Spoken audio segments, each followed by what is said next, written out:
the Fantasy Footballers DFS Podcast, coming to you from pristineauction.com studios with your hosts, Jake Ciely, Chris Meaney, and Joe Holka.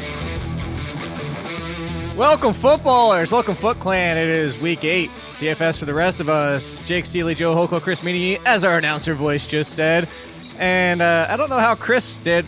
Here's the good news, Joe, is that I had a terrible week, but I still finished as second because Chris didn't join the daggone group. He didn't even put a lineup in last week. Third week in a row. Chris just doesn't want to play against us on FanDuel. No. 2 weeks ago I played. I was looking for the invite. I couldn't find one. I was disappointed too, because I was all about Corey Davis last week. You're a professional, you were. Man. I think you would have figured that out by now. Ah, man. Drop the ball.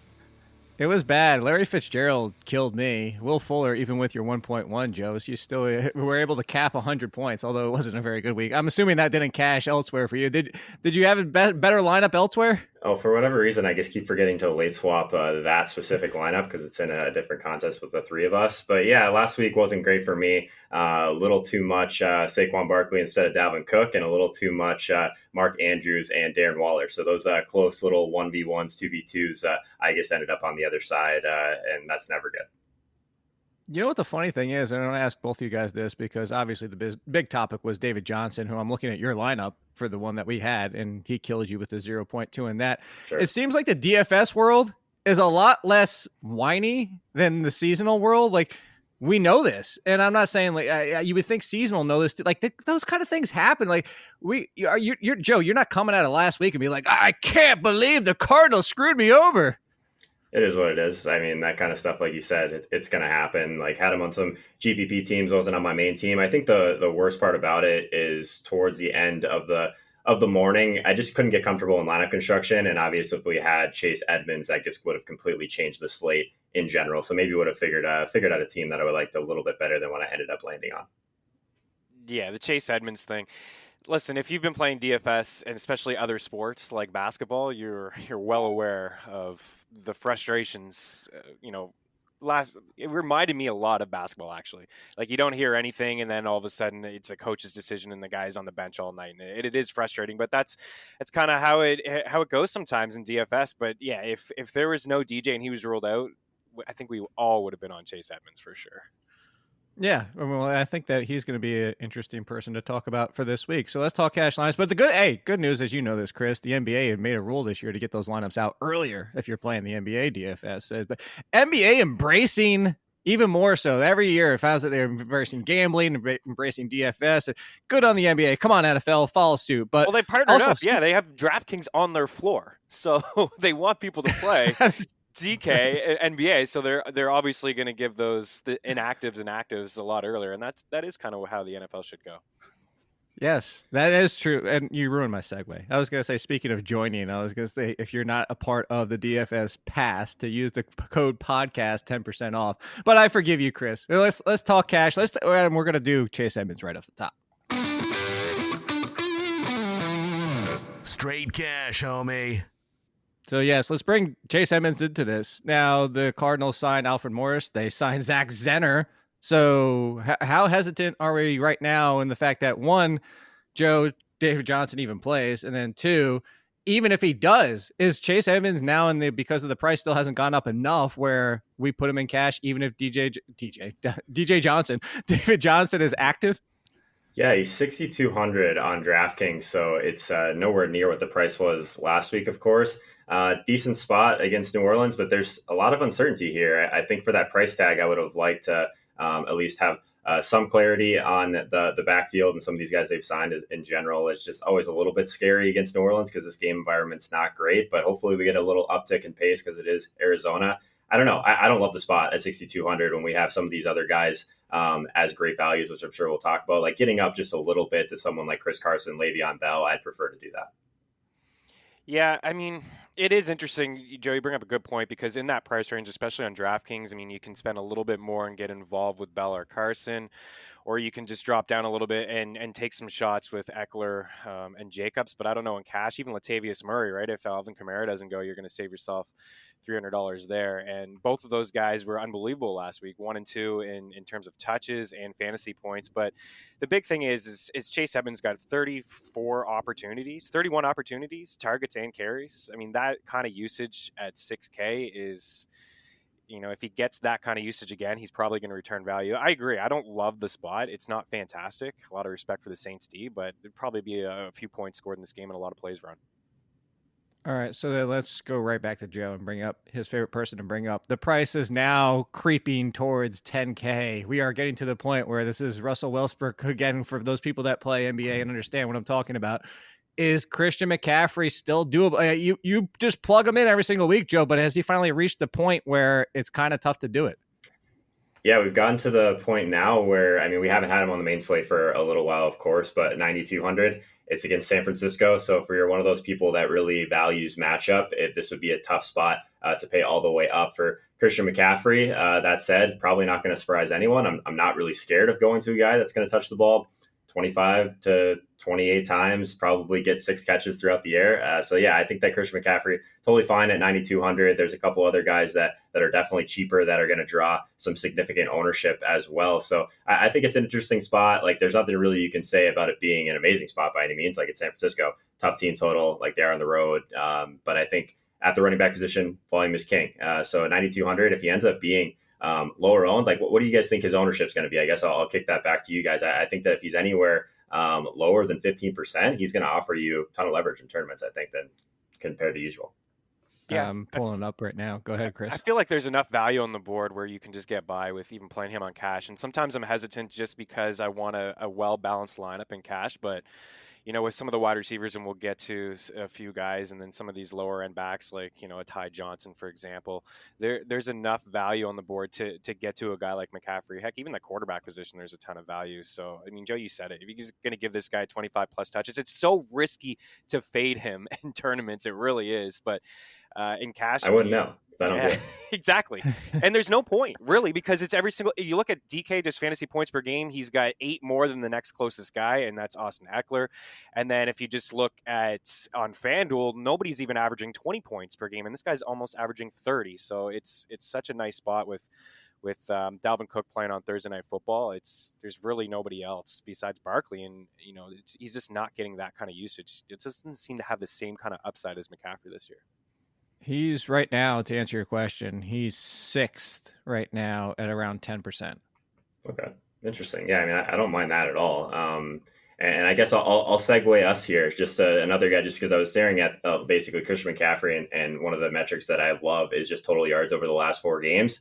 Our boy Lenny at 7,800. Like, I get it. Like, his price is up there. But by the way, I ran a poll on Instagram if we could call him Lenny or not call him Lenny. And overwhelming results was that it's okay to call him Lenny. So I just thought I would touch on that before you bring him up. You have terrible followers. That might be true. I like it. You should call him Lenny. But yeah, at least 26 touches in 4 straight games. The volume has definitely been there. He just hasn't scored any touchdowns. That's really been the reason he hasn't gotten up to that point in terms of fantasy points per game. He just, what does he have? 1 touchdown on the season, but he's touching the ball nonstop. 4 straight games with at least 20 carries. He's racked up 28 catches and 38 targets on the season. And the Jets have been pretty mediocre against running backs this year. So I'm going to make a vote on that one, Joe. And I'm going to say we call him Lemmy, like Lemmy from Mario Kart. Because every time you say Lenny, I think of Lemmy. And we need that like little spiked color hair. That's who I'm going. I'm going with Lemmy from Mario Kart. I'm pulling on the Nintendo strings over there. By the way, that's that game, that app. I don't know if we're talking about this, but I'm addicted to it right now, the Mario Kart app, just so you know. Get out of here. His nickname's Lenny, not Lemmy. Yeah. I know, we're going Lemmy. You on that one. Yeah, no, Lemmy. Chris Carson. Yeah. Well, Carson's getting up there in price now. I still don't mind him. At 7K on DK is nice, but FanDuel, he's kind of getting a little too high for me, AK, but 8,000. Yeah, he's really jumping up there in terms of price, but obviously, I still like him playing against the crappy Falcons this week. Can't stop anybody, and you figure that they're probably going to be up at least 10 points in this game, and they lean on a little bit of Carson. It's the same thing we've talked about every single week. At least 21 carries in 4 straight games, at least 24 touches in each of those games as well. The goal line back, catching balls out of the backfield. So yeah, I like Carson, but I'm a little hesitant on FanDuel, especially with that price. And then on DraftKings, you want a back to catch some balls, but he's not. Yeah, he can catch, and he's had some games like that, but he's not turning out like those 5-catch games, and that's kind of where I'm a little hesitant now at that price. Yeah, well, the good news on FanDuel is that Lemmy is $300 cheaper. That's Joe shaking his head. I'm going to annoy you that for the rest of the year. Here's a question for you guys. So you've brought up your guy, Chris. We brought up your guys. You didn't bring him up, but I brought him up for you. So let's bring up my guy. If he practices even just Friday, Josh Jacobs in the conversation?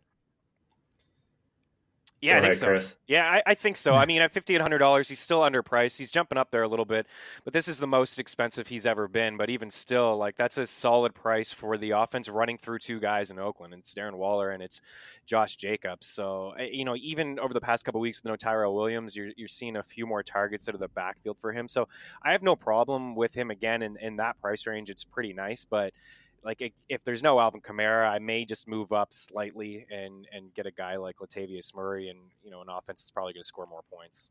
Well, let's talk about that real quick since you just mentioned his name. And Joe, you can, if you want to say anything, add anything for Jacobs, I'll come to you so you can kind of go to both. If Kamara's active, we're going right back to him, or do we worry that maybe it's one game of a split backfield and they don't, they kind of ease him back in?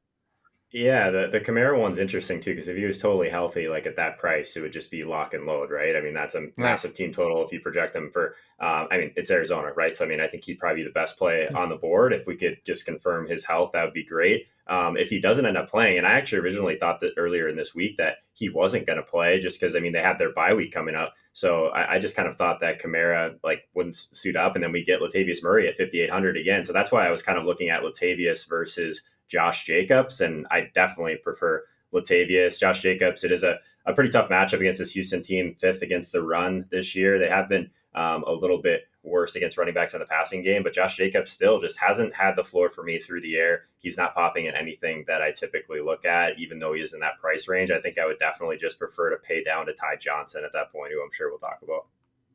Okay, so let's talk. That's the last one I was going to bring up, unless there was another name you want to go to. So we'll stick with you and go back to you, Chris, with Ty Johnson. Chris and I have talked about this on the seasonal side of things, and I've even on my own sports.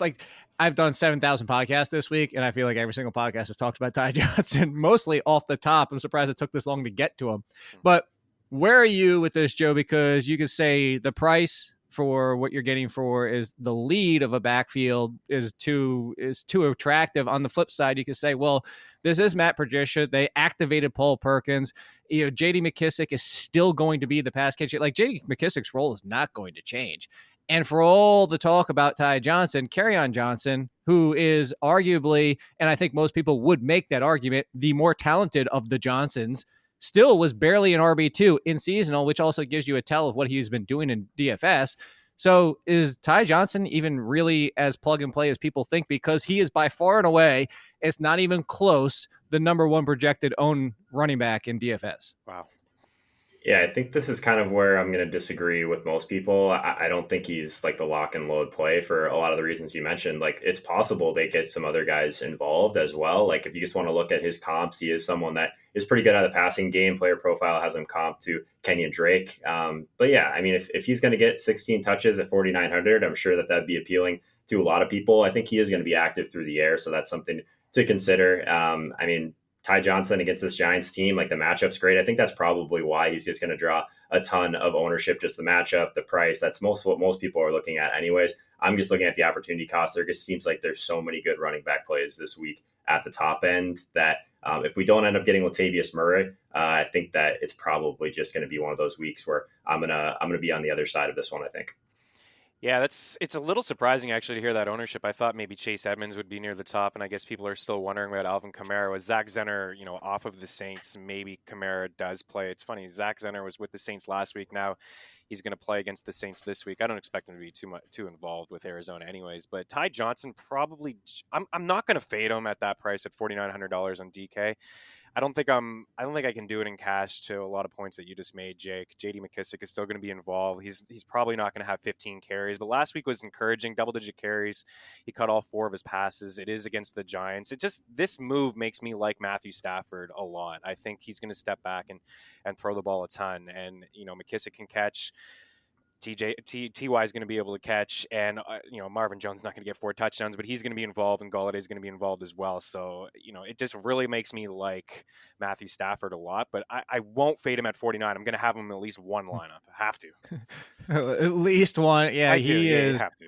He's a 5% ownership projected gap over Leonard Fournette and Saquon Barkley for second. To your point, Latavius Murray is actually tied with Todd Gurley for 5th. So there you go, right there. Chase Edmonds is way down. I think this is we don't know what's going on with David Johnson yet. I would expect Chase Edmonds is down by Devontae Freeman and Marlon Mack for about, looks like 13th or 14th. I would expect if David Johnson's out, that would skyrocket up into the top 5. That's obviously a situation. So let's stick with this game real quick and talk wide receivers. Chris, Marvin Jones coming off a huge game. Kenny Golladay coming off a huge disappointment.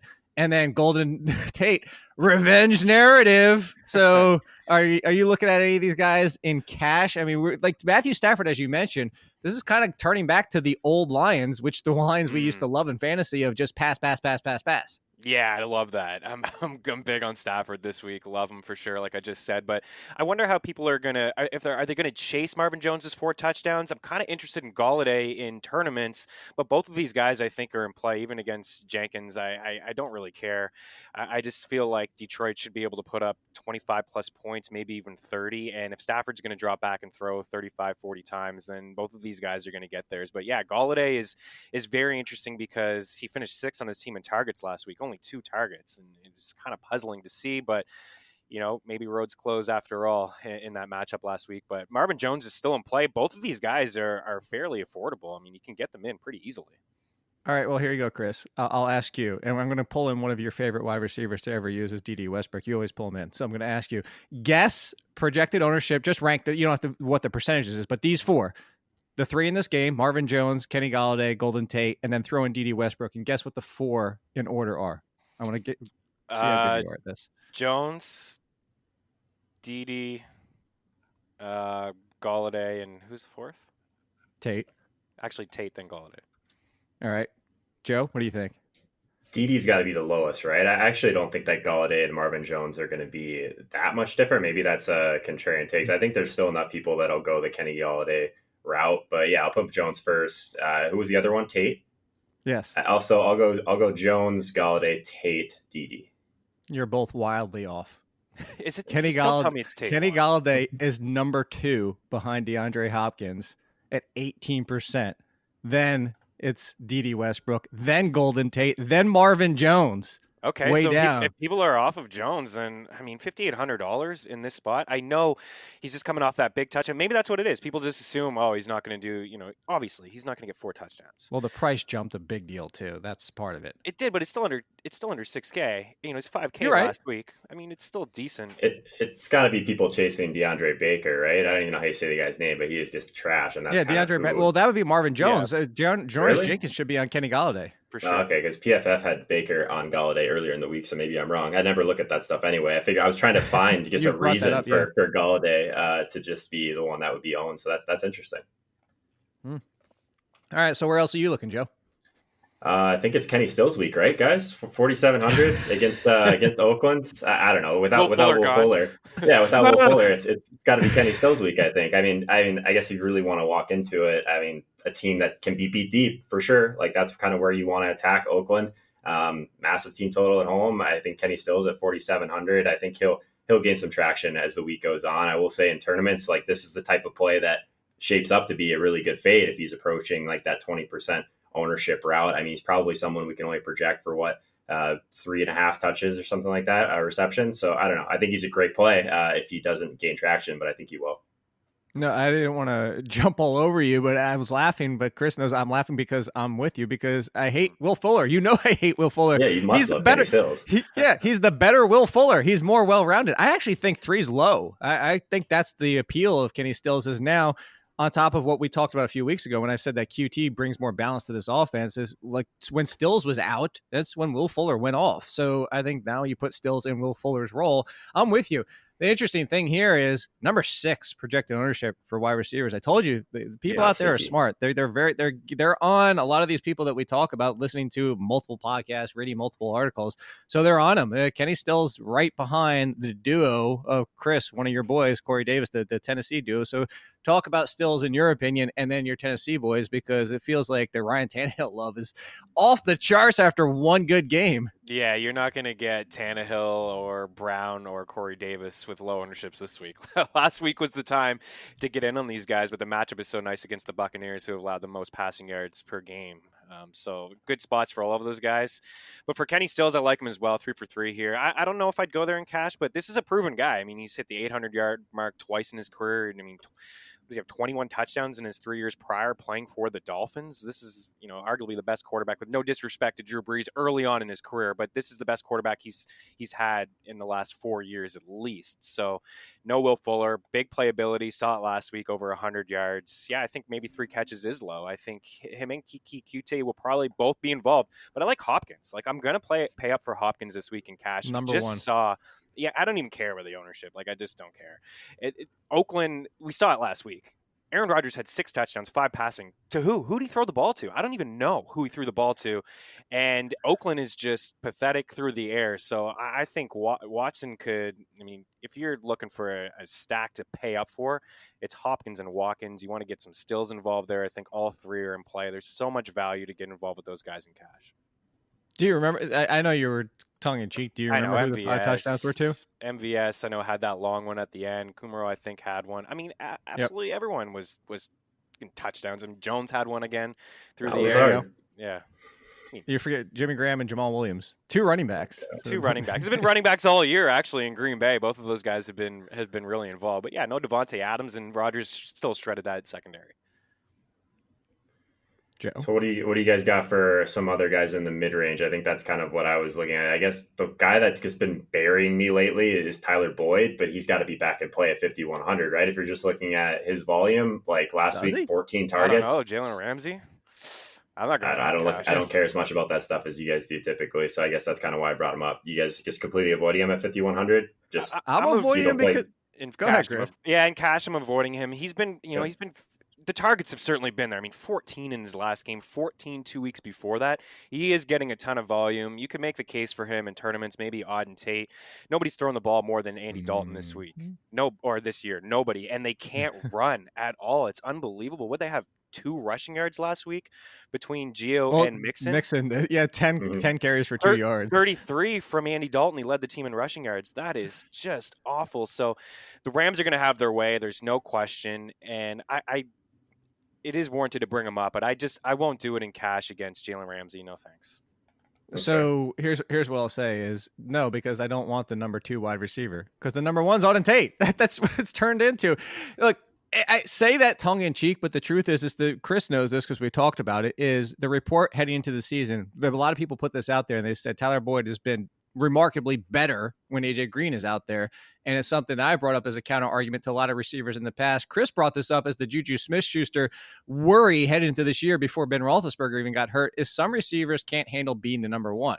And 14 targets are 14 targets. You're 100% right, Joe. Like if you told me 14 targets per week for Tyler Boyd, I'd probably put him out there at this price every single week, despite what we've already seen so far. But there's something to be said for the quality of the targets too, and the quality of the receiver when he's facing a Ramsey or double coverage, because certain receivers can't handle it. I don't think Tyler Boyd can handle it. So I'm with you, is I don't want to overreact too much, but Jalen Ramsey, the coverage that Tyler Boyd has been seeing, and then Auden Tate has been better for the entire. Auden Tate was even better last week with less than half the targets. So I get what you're saying, and I think he's interesting for tournaments, not for cash, but I'm surprised. I thought you were going to go for your mid-range boy, John Brown. Hey, you love John Brown. I played him last week. I think he's back in play for sure. I don't know. Did we get bailed out a little bit with John Brown last week? He didn't even have a ton of catches. He just caught that that touchdown. I don't know. That one feels, he's all the way up 6K now. I loved him when he was in like the mid 4Ks, but people are onto this guy. People are getting sharper. I think he's more doable on FanDuel than he is on DraftKings. Fair. Yeah, he does have he does have a great price there, Jake, on FanDuel for sure. Great matchup. We know that. It was looking early in the week that it was going to just downpour in Buffalo, which kind of got me off of him, but it looks like it's clearing up there a little bit. We know about the Eagles secondary. So yeah, he's in a pretty good spot. I mean, it's a cheap stack as well. Josh Allen, John Brown. Yeah, Josh Allen. Well, we'll talk about quarterbacks for 1 second because I did want to bring up one more wide receiver because he's burned us quite a few times so far. And Chris knows this because I asked this question on the podcast this week when I said this, and I'll ask the question to you, Joe. Do we stop messing around with Larry Fitzgerald and treating him as a wide receiver too until Christian Kirk is on the field? And that's my point, is if Christian Kirk finally makes his return this week and he goes outside in this matchup and you get Larry Fitzgerald against what?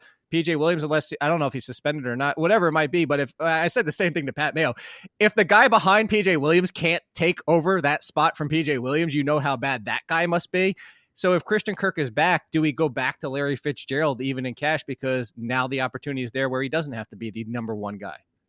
Yeah, I don't think either of them are going to be cash plays for me. I think that Fitzgerald in particular, like I had to scroll so far down on my spreadsheet just because like the things that I really value, he's just not hitting them. He's 1.5 yards per route run over the last 4 games. That's horrendous. And basically what that is just consistently, it's been a metric that's shown us some of the best wide receivers in the NFL. I always mention weighted opportunity rating. He's way down in that as well, even with Christian Kirk out of that. And that's basically just a volume-based target share, air yards kind of mixture metric. So yeah, I don't know, not 5,400. I think that I'm just taking shot on someone else, I think, with a little bit more upside at that point.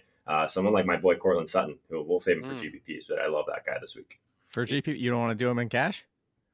I don't know if I'll make it there in cash at the kind of the mid 5K range with all these running backs that I want to play. But yeah, I mean, if you're telling me that Tyler Boyd's a terrible play, I guess Cortland Sutton it's probably just as bad, right? I think Sutton's a solid play. I mean, he's been pretty consistent. 7 targets, 4 catches in each game this year. He's hit the 76-yard mark in 5 games. You know, obviously we know that Emmanuel Sanders is gone and Jake's boy, Ashawn Hamilton's going to see an upgrade in the offense. But Sutton has been pretty consistent, and he's not priced as, you know, a guy that has been consistent, especially, I think, over on FanDuel, 6K.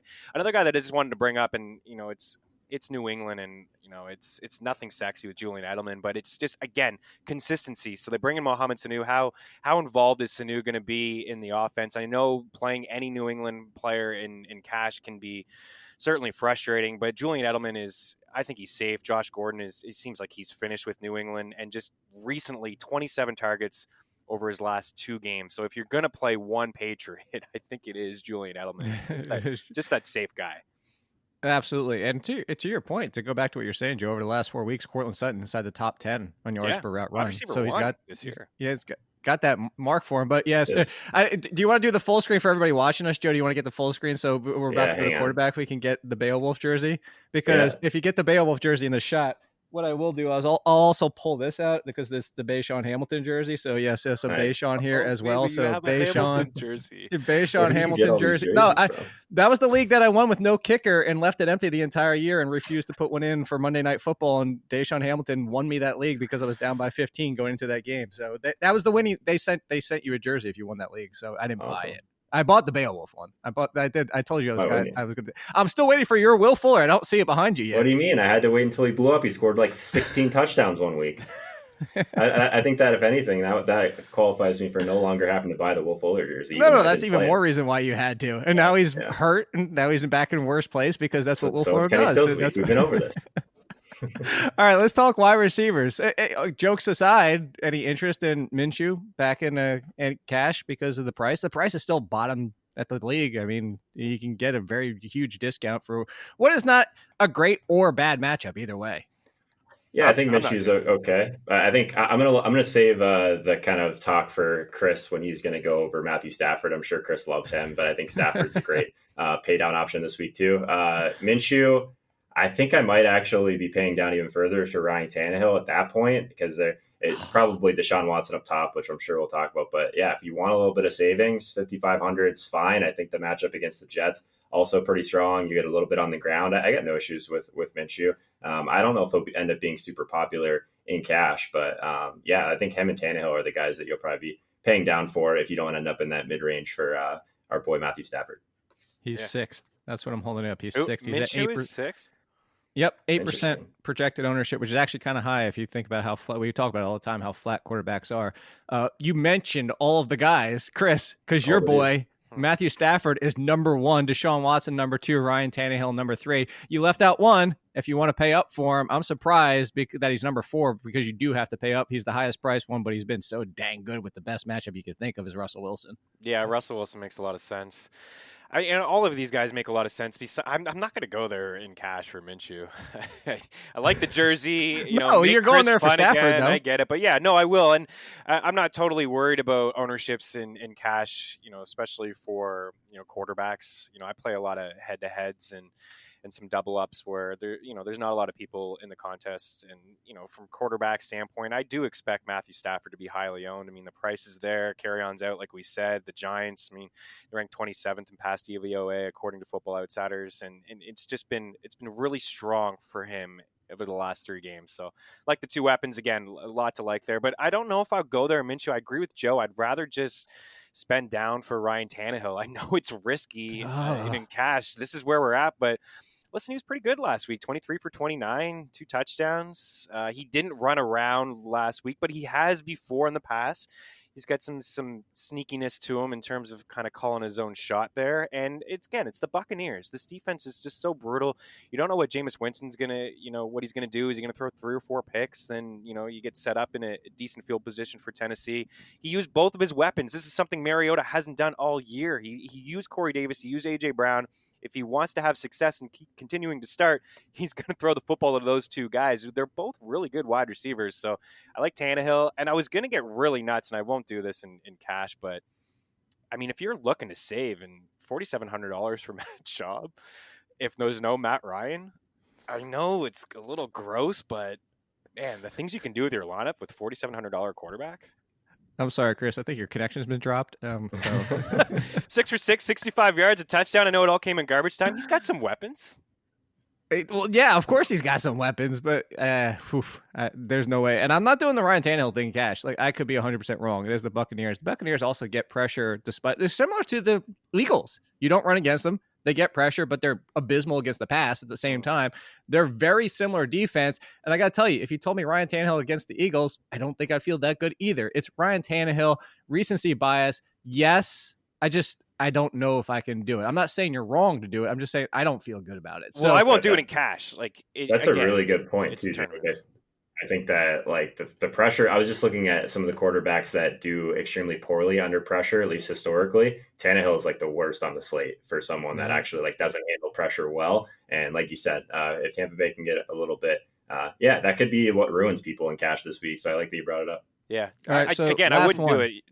I wouldn't suggest in cash. Okay. Last one, because now we have to assume there's no way they're rolling him out there unless he's okay 100%. Drew Brees plays. Is he almost a free square quarterback? Ooh. The price is decent. Yeah, I guess Arizona. I know. Michael Thomas is there. Tough matchup for him, but even still, you will never see Drew Brees at this price. Yeah, I'm just trying to look to see what he was earlier, and he was actually $100 cheaper week 1, but yeah, he's pretty cheap for a guy coming off an injury. Again, you want to see this price? What's his price? He's not in any of my models right now. What's his price? 63 on DK. Yeah. Okay. Yeah. Okay. Well, 63 on DK is. I was thinking FanDuel. Isn't yeah, he you're right. FanDuel, he's yeah. You got to really scroll down. He's $7,200. Yeah. That's more so what I was looking at than anything. Yeah, that's a good call. He's cheaper than Mayfield and Rivers and Carson Wentz in Buffalo in a brutal spot. Jimmy Garoppolo doesn't throw the ball. So, yeah, he's a much better play on FanDuel. Yeah, he does stand out over there, actually. It's the Taysom Hill discount, right? So when he runs in the touchdown and they don't throw it twice this week, then they can just at least say that they paid less than everyone else. The Taysom. I don't play Brees. He doesn't run, and the Taysom Hill thing, it buried me a couple times last year, so I think I usually X him out quicker than most people. But yeah, amazing spot, great price. He's probably fine, just probably not for me. A guy we should probably talk about that we never talk about, Jake, is Jacoby Brissett. And you wonder where his ceiling is, but this guy leads the league in touchdowns per game, 2.3. He's been pretty consistent, and I know it's the Marlon Mack show there. They tend to lean on him a little bit. The matchup is not awful, but you're playing on FanDuel, 16 FanDuel points in 5 of his 6 games. There's a decent floor there. He runs a little bit. His worst game of the season came in KC, but that was just all Marlon Mack, kind of part of the game script. I don't think we talk enough about the Colts and this offensive line and what Frank Reich has been able to do with Jacoby Brissett. He's pretty efficient, and it just seems to be a safe floor there with him. It's an interesting one. I think that, I like that he's running a good amount. My biggest concern is Denver's actually the 3rd best team in the league at defending the short passes, and Jacoby has been one of those guys that's just been checking it down a ton. So that'd be my bigger concern. But I mean, at that price, I think that you'll be unique because I think a lot of people are probably just going to pay down at that point for Tannehill. So interesting price on him. For sure. All right, so let's talk tight ends this week. It's pretty easy at this point, Joe, is you kind of pay up for the big guys. I know you keep trying to find, and I'm not saying this to like come after you, or you keep trying to find cheaper guys, but OJ Howard didn't practice again today. Do Cameron Brate, does he possibly give us an option? Delaney Walker being out, does that potentially give us a Jonnu Smith, or is it just kind of tried to pay up at this point? Yeah, I think that Jonnu Smith's probably my favorite of that group if I was to kind of get all the way down there, but I don't know, to the point of like Darren Waller versus kind of like the Mark Andrews thing last week. Like, it's so brutal when it's like that close of a call between two guys. And if you guess wrong, 35-point swing. So like that just is so brutal last week. Like I haven't seen anyone play as bad as Andrews played that last week than in anyone in a long time. So I think Waller's probably going to be chalk, right? Wouldn't you guys say that a lot of people are just going to pay all the way up again?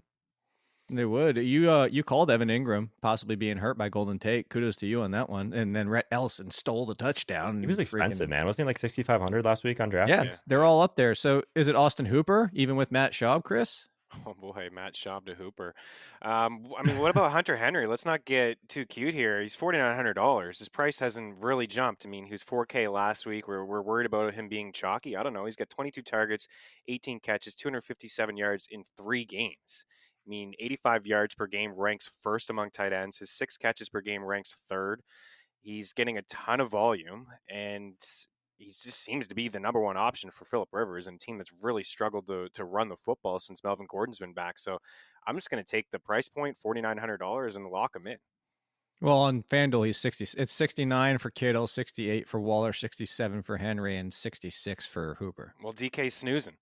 But yeah, I mean, Hunter Henry, even at $6,700, it's fine. I mean, $100 more for Waller, I guess it's fine. It's the 1-2 guys. Those are the 2 guys that I feel safest about. Hooper, I don't know without Matt Ryan. And Zach Ertz, I guess, could be okay. No Matt Milano for the Bills, who's probably their best linebacker in terms of coverage. And you saw Gesicki had his best game of the season last week when he went down. I know he only had 4 catches. Yeah, finally, Joe. I only had 4 catches, but I mean, he at least showed up. So potentially one of the 2, but maybe not there in cash, between Ertz and Goddard. Maybe you can take a shot on either of those guys in tournaments, but I'm not going to get too cute here with tight ends. I'm going to go Waller or Henry. Well, there's one, Joe. We're not. Hey, I just mentioned Rhett Ellison, and we don't have the worst tight end in the history of the world in front of Josh Hill to deal with. Josh Hill's facing the Cardinals, 5,000 on FanDuel, super cheap on DraftKings. Are you really shaking your head at Josh Hill? No chance, man. I don't know. I struggle. I guess that's kind of brutal for me to say because I've recommended Noah Fant a couple times this season. It's just. Well, let me ask you this, Joe. This is a legitimate question when it comes to Josh Hill. Sure. Because this is now the Drew Brees situation side of it. Mm-hmm. We talk about it all the time, and we say Drew Brees just spreads the ball around. And if it's probably not going to be Josh Hill, it'll be whoever, Dan Arnold, if he's active again. So if it's Teddy Bridgewater, do you feel a little bit better about Josh Hill because at least he doesn't spread the ball around as much as Drew Brees?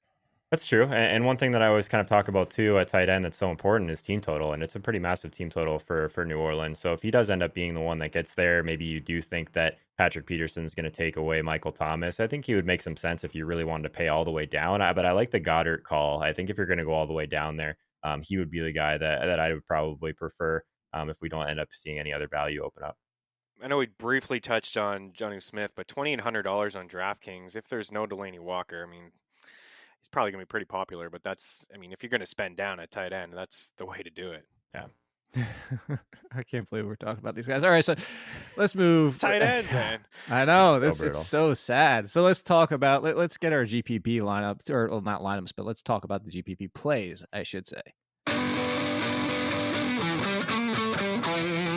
You down with GPP?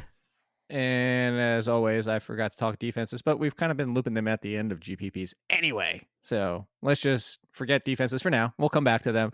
Running back, GPPs. This has generally been, Joe, kind of, we're not that much different because it's pay up for running backs for that safety, for that reliability, and we kind of chase more wide receivers so far.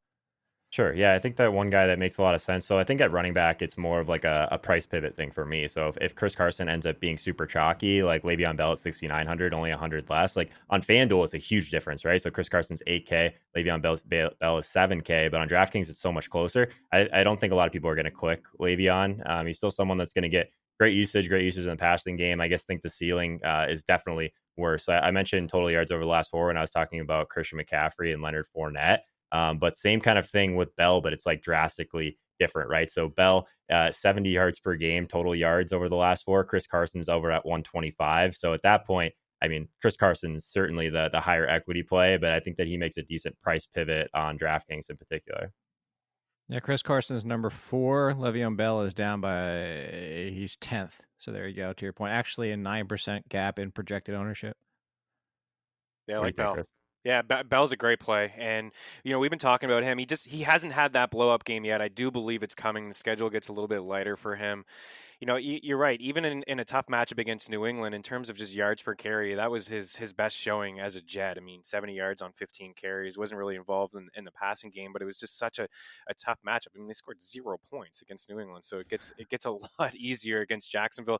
I know Todd Gurley is going to be a little bit expensive. If Gurley can't have a solid game on the ground against the Bengals, he may be done. I mean, really, you look at the yards per carry for Gurley, 2.3, 3.4, 3.2, 3.1, 3.9. It's been very, very mediocre. But this Bengals team has allowed a league worst 189 rushing yards per game. Gurley's still involved through the air. Even though he wasn't efficient last week on the ground, he had the receiving touchdown. So he's still kind of involved in the passing game. This is a Bengals team that they have so many injuries. They're checked out. We said it last week. I think it was over 500 yards of rushing they had allowed in back-to-back weeks. And then even last week was just not great. So Fournette didn't find the end zone, but he had a decent game. So I have no problem going to Gurley. I won't go there in tournaments, but I think he's a decent, or cash, I think he's a decent tournament play. What do you think, guy? Let's go back to that Lions thing. What about J.D. McKissic? If everybody's going to be on Ty Johnson, to your point about the price point and pivoting, and what if it ends up being a McKissic game, kind of like a James White type of situation, Joe? Yeah, I think like super large field, maybe that would make some sense. It's really hard to get on board with that kind of uncertainty. That's like my biggest issue with, I guess, the play in general going after Detroit running back this week. But yeah, I think you'll get super low ownership on him for sure. I guess we haven't, and I guess kind of circle back quickly on Todd Gurley. That price scares me for a guy that just hasn't shown much mobility. Like he's kind of like a straight line runner at this point, and that scares me. Like it's a great matchup for sure. He could easily kind of run his way into a few touchdowns, but 7,400, you need a lot from him at that point. And I actually don't have him projected for as many catches as a lot of these other guys we've been kind of talking about, but it's an interesting one. I mean, kind of being first on a guy if he's not truly done, but at the same time, being able to realize if he's done, getting off that train makes some sense as well. All right, well, then let me give you one more, and same question for you, Chris. One team we really haven't talked about a lot, and I'll bring them up again. We'll pivot, stay with this team and go right to wide receiver. We can say all that to wide receivers. The Nick Chubb, Patriots. Like everybody's just off Patriots. If you look at who they played so far, okay, fantasy-wise defense, it's been amazing. Let's talk about real life and real life quarterbacks they faced and real life offenses they faced. Yes, I still think they're a great defense, but maybe they're just, not been tested so far. They're facing Nick Chubb. They're facing Odell Beckham. Baker Mayfield's been miserable. The offensive line's been miserable. Yes, but coming off this bye, for how good Nick Chubb is, for Nick Chubb to be under Carlos Hyde, Dare Ogunbowale, J.D. McKissic, David Montgomery in ownership, is this not a pivot opportunity, Joe? I love it. He was one of the guys that I was going to bring up, actually. I was kind of picturing either him or Le'Veon Bell being like the Chris Carson pivot, but Chubb is 6,600 on DraftKings, 77 on FanDuel. I don't think many people are going to click that against the Patriots, but he's still someone that's really popping as far as his yards from scrimmage over the last 4. So I think that he's someone that if we do get some usage in the passing game at that price, he really stands out if we don't end up getting the value of someone like Chase Edmonds or Latavius. At that point, of course, I'd rather have those guys. Yeah, Chubb is interesting. He was a great pivot, I think, a couple weeks ago as well when they played Baltimore. He had the big game, 165 yards, when everybody was out on Cleveland, and nobody's going to be in on Cleveland this week. And Odell Beckham Jr. is probably going to get shut down by Belichick and Stephon Gilmore. I think we can agree on that. So it could be a lot of Chubb, it could be a lot of Landry. No, you're not feeling that? I mean, Odell's been shut down in games. This Baltimore completely took him away. I have a lot of confidence in Gilmore and Belichick that their focus is going to be on Odell. So it could mean a lot of Chubb. And in terms of just DK points per game on this slate, third most, he's been pretty consistent. Nobody's really talking about Chubb this year. So he's the goal line back. Kareem Hunt's not involved. He's catching balls out of the backfield. I like that call as well. And I'm going to actually roll the dice on probably Austin Eckler. I wonder what the Chargers, nobody knows what the Chargers are going to do if they're going to just say, heck, we were almost undefeated with Eckler, and ever since Melvin Gordon's been in here, we've been awful. We haven't won a game. We gave him 2 chances at the one. He couldn't get in. But Eckler, especially on DraftKings, where he's down under 6K now, 25 catches in his last 3 games. You just saw Latavius Murray have a monster game against this Bears defense. So I know it's really risky. I don't think people are going to go there, and that's what I like. Joe, you brought up great points with Gurley. That's what I want. I want people to be scared off these guys in tournaments. I want to try to get a low ownership running back with a high ceiling. See, and that's why I say not because I don't think Stephon Gilmore can lock down Odell Beckham, and I don't think the Patriots can stop Odell Beckham and focus on him. I'm just saying I've also seen teams try to do it before in the past, and Odell Beckham be Odell Beckham. So it was more so, I guess the tone felt like it was a certainty.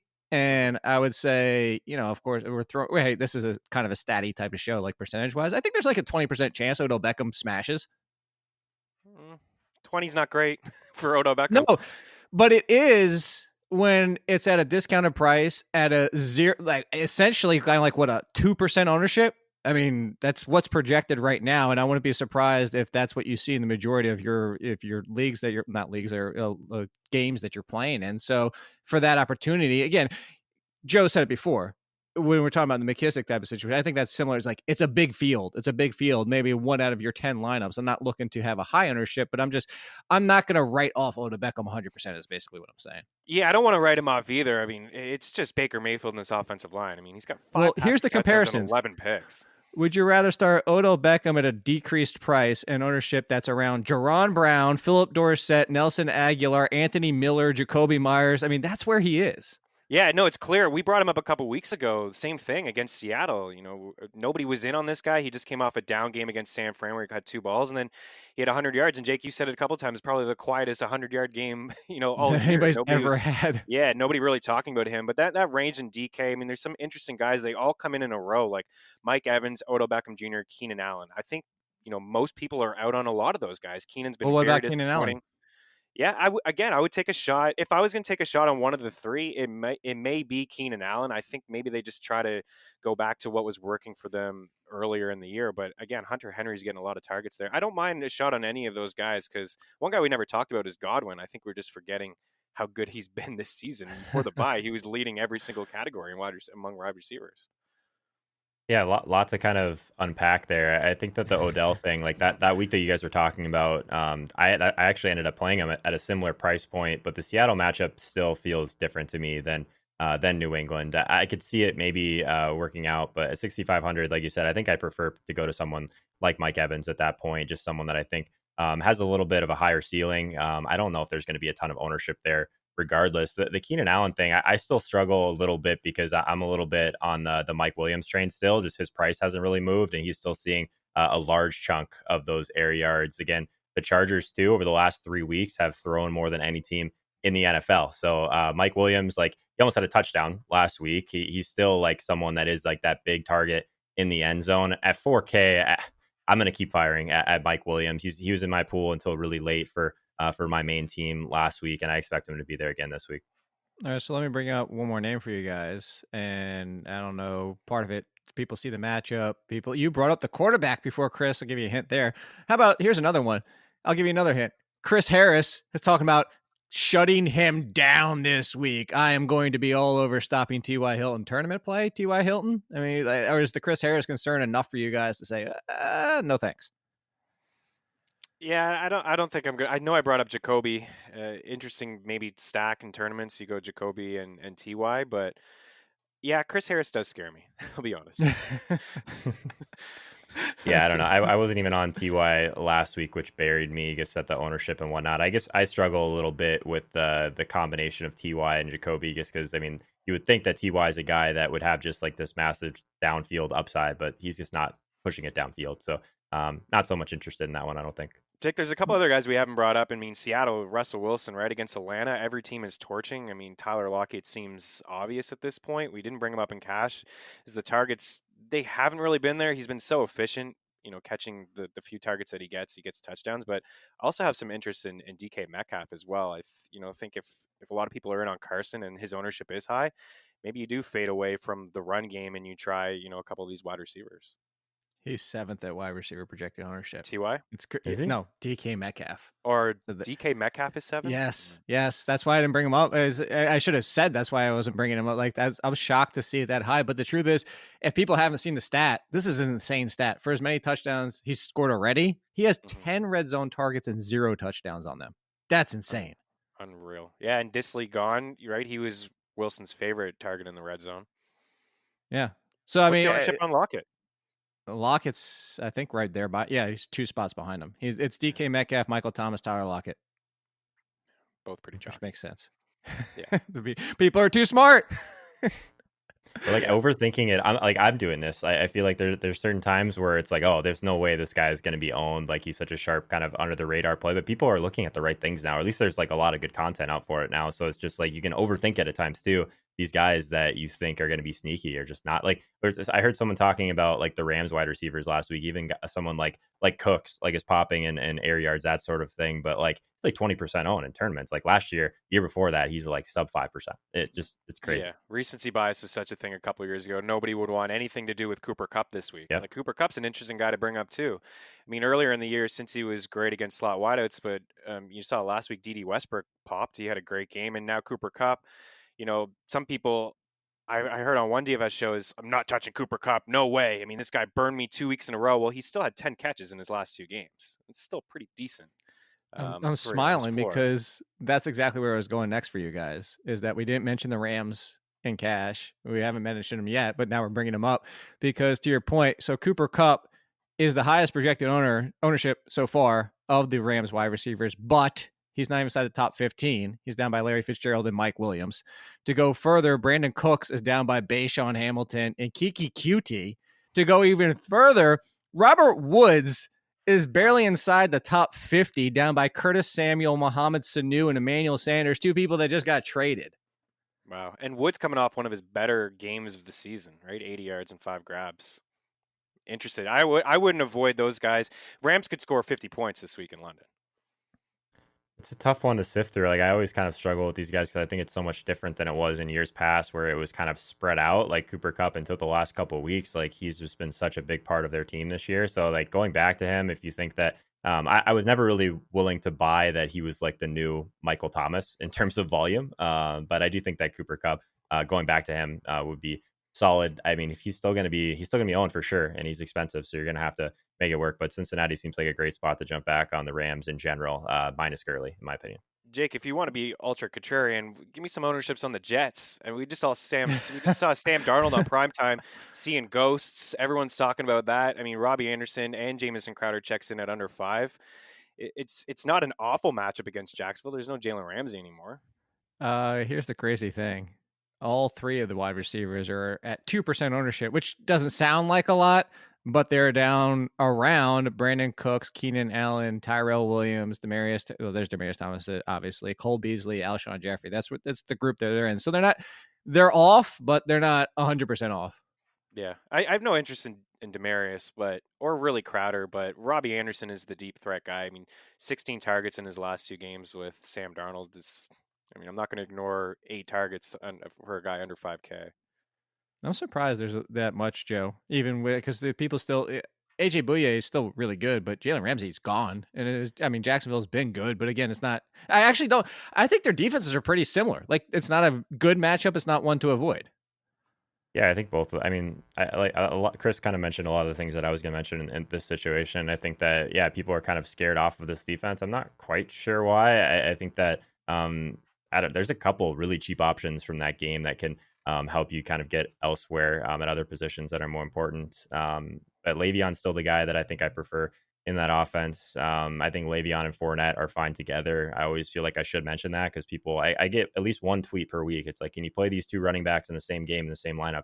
If they're pass catching running backs, yeah, I think you can. I think that the ceiling's fine either way. But yeah, it's an interesting game, that's for sure. I think that's going to be lower owned than most people realize. All right, so any quarterback picks for you guys? Hey, Chris, you know who's super low owned projected ownership? Matt Schaub. No, Daniel Jones. You want to go to Daniel Jones? No, I don't. Yeah, not going there again. I had him last week and it was a mistake. Yeah, Jones. I don't think I'll play him the rest of the year. Yeah, maybe when Shepard gets back, who knows? Maybe I'll throw some money away there. But no, not at $5,800. Just so you know, sorry to jump in, but just so you know, there was a report while we're doing this show that said Sterling Shepard, a strong possibility he doesn't suit up still this week. Yeah. Jones was interesting when he was 52, 51. No, he wasn't. He's not at 6K, not or close to it. No thanks. What about Tom Brady? He's behind Mitch Trubisky in projected ownership. I don't know. I haven't played Tom Brady in like 3 years, so you guys would be better after. Me neither. I don't play Tom either. Maybe it's a mistake. I don't know. I'm not actually sold on this New England offense. I just feel like, we said it a couple times. They just had such a cakewalk schedule. And I saw a stat the other day. I wish I could remember who it was from so I can give them some credit. But if New England's offense didn't even take the field, they would have 3 wins still. Like unbelievable stuff with all their points coming from defense. It's crazy. Yeah. So Tom, I'm out on Tom, but the only pad I would play, I think, is Julian Edelman, and even in tournaments, his ceiling is not high enough for me to go there. How about Tom in your XFL lineup next year? What's great about Edelman, though, I think he would be the guy that I'd be going after too. He's the one that like the constant, right? The one guy on that in that lineup that you really know exactly what you're getting. I just really try and avoid these teams where I truly have no idea what they're going to do week in and week out. It's not even that they're just always like kind of going after weaknesses. Like they're just, I don't know, outsmarting everyone, including me. So I tend to avoid those situations in single entry. Yeah, I feel like let's just go to tight end. I feel like tight end's kind of similar to quarterback. Is you can't get too cute. I mean, if you're going to get too cute, you're just going to more often than not hurt yourself. So are we talking about the same guys, Joe, or is it the same guys at tight end that we were talking about before for cash? One guy we didn't mention, Gerald Everett. Like we were just talking about the Rams. I think he's the guy that I actually really like this week. So just looking, I mean, it's green across the board. Like they're one of those teams who can project for a ton of plays this week. Massive total. We need that at tight end. He's running the second most routes over the last 4 games to Austin Hooper on the slate. Like we know that like that's part of the reason that Robert Woods has been as like not as effective this year, hasn't scored a touchdown.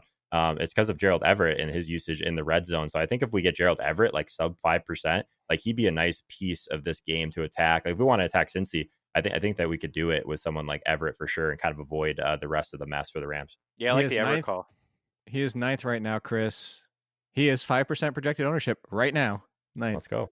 Yeah, I like it. 34 targets, the most among tight ends over the last 4 weeks. And we know, we said it, I think, a couple weeks ago where they play San Fran.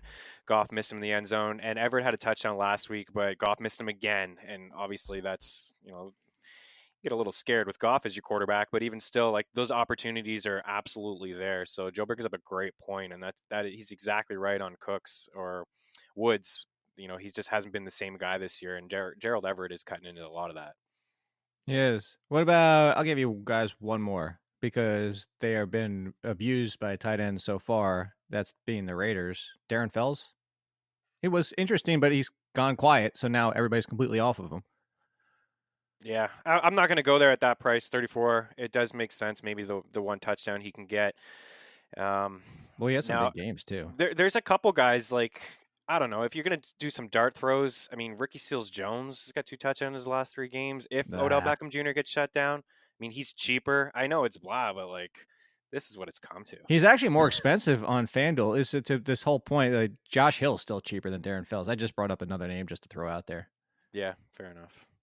Yeah, it wasn't really good. It was. All these guys feel kind of similar at that point, right? Like if you're playing MME, just like sprinkle them in, hope to catch fire.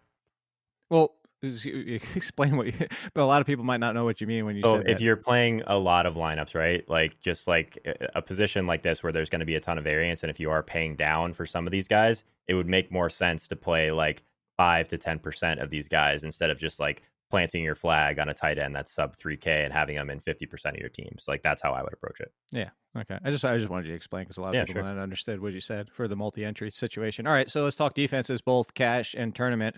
Are you looking? I guess that's the real question, Chris.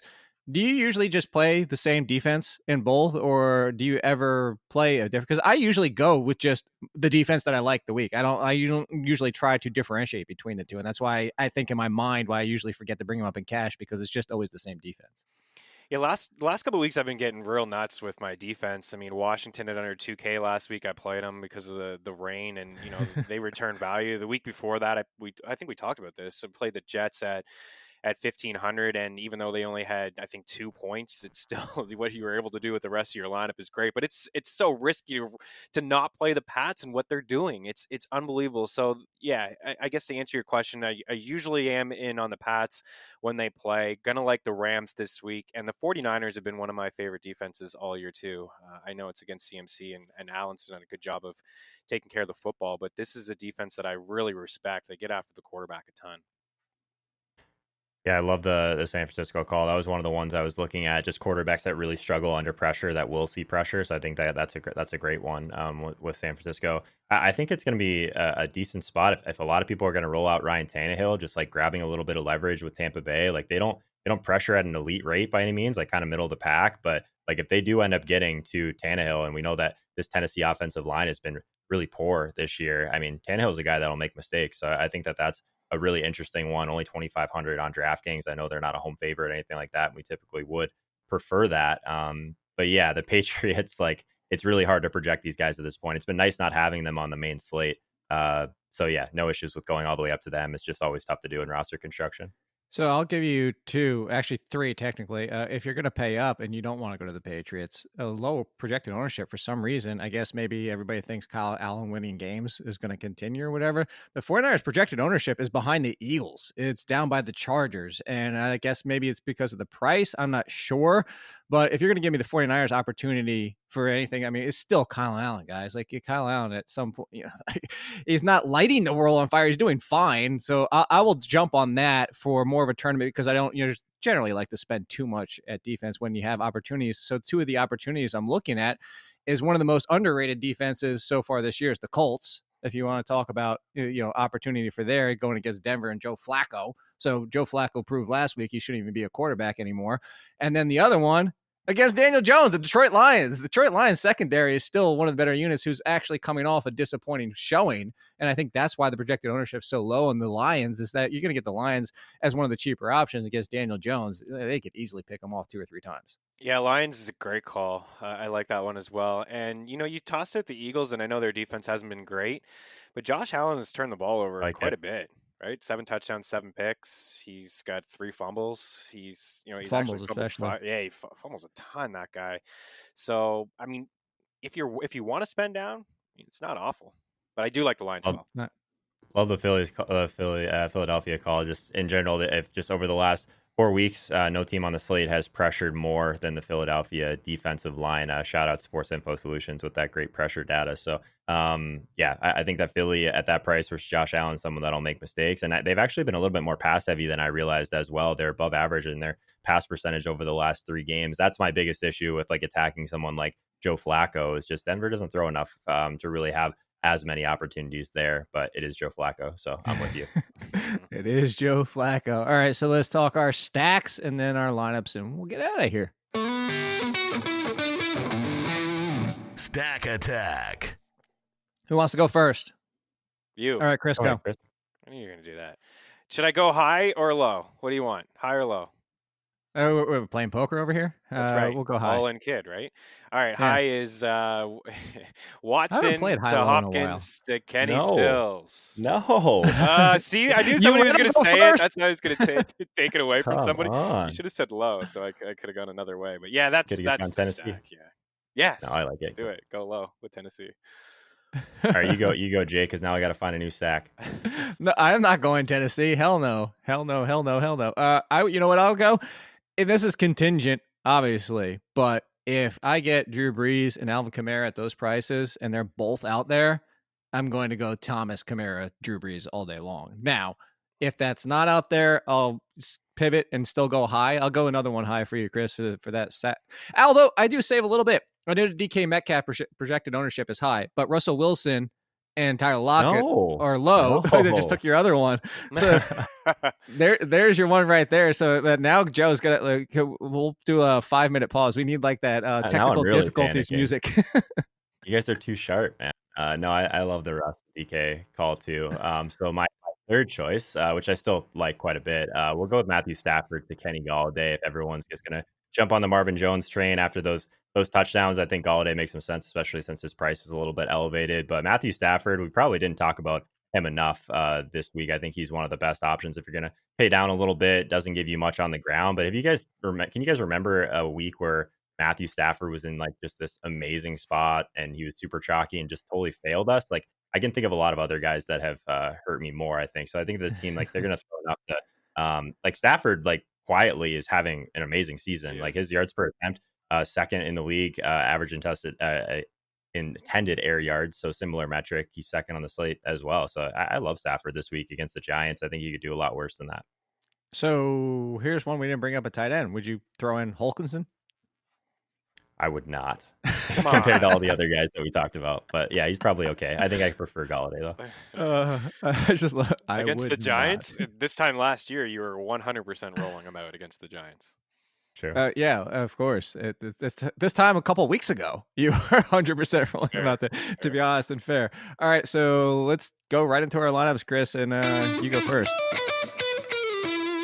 DFS Battle Royale. All right, Battle Royale. I promise I'll get involved this week because I got a lineup that's going to beat you guys. Like we haven't talked enough about Matthew Stafford, rolling him out at quarterback. CMC, going to take the shot with Todd Gurley here and see what he can give me. Kenny Golladay with Matthew Stafford. Two of our favorites, Kenny Stills, Corey Davis. I think he's our favorite. He's certainly mine this week. Hunter Henry in at tight end. Chase Edmonds at the flex. A little still kind of uncertain there, but I'm going to roll the dice against the Saints. And then I do have the Eagles defense. I like the call by both of you guys. You talked me into it. Talked you.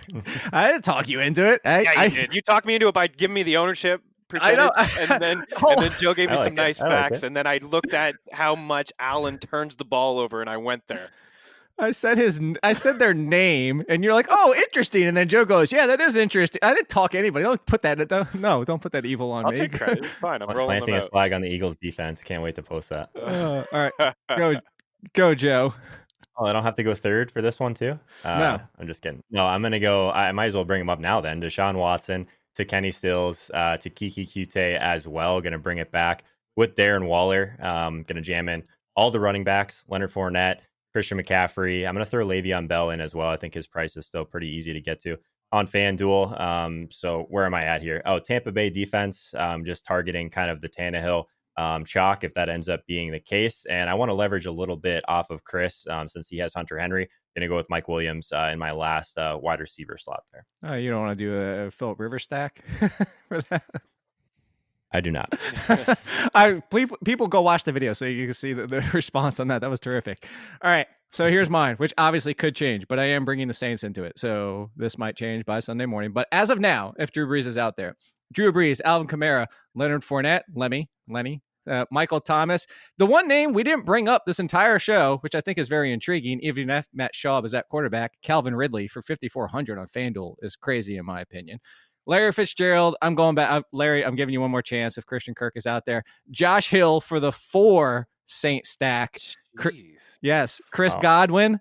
And the Chicago Bears defense going after Phillip Rivers. Nobody's on the Bears defense because they haven't been the Bears, but they're getting Phillip Rivers this week. Yeah, both those defenses, Bears and Chargers, because the Bears offense has just been so bad. So I think both of those defenses in play. But man, the Saints, Jake, wow, I like it. Yeah, this team could score 20 points this week. We're all going to get in the contest, and it's going to be great. We're all going to probably not have cashed the Sunday million, but one of us will have taken down this tourney at least. Well, at least you or I will, since Chris never joins it. True. Very true. But by the way, well, yeah, please do. And please follow Chris at Chris Meaney. Follow Joe at Joe Holka. I'm at All In Kid. Make sure podcast 10% off to get a DFS pass. Chris writes there. I write there. That's where I get the APA matchups for you guys. Strength of schedule the real way. And as is the real way, this is the DFS show, the podcast. DFS for the rest of us. We will be back for week 9, hopefully celebrating your winnings and some of ours. So have a good one, everybody. Thank you for listening to another edition of the Fantasy Footballers DFS Podcast. Don't forget to visit us on the web at www.thefantasyfootballers.com.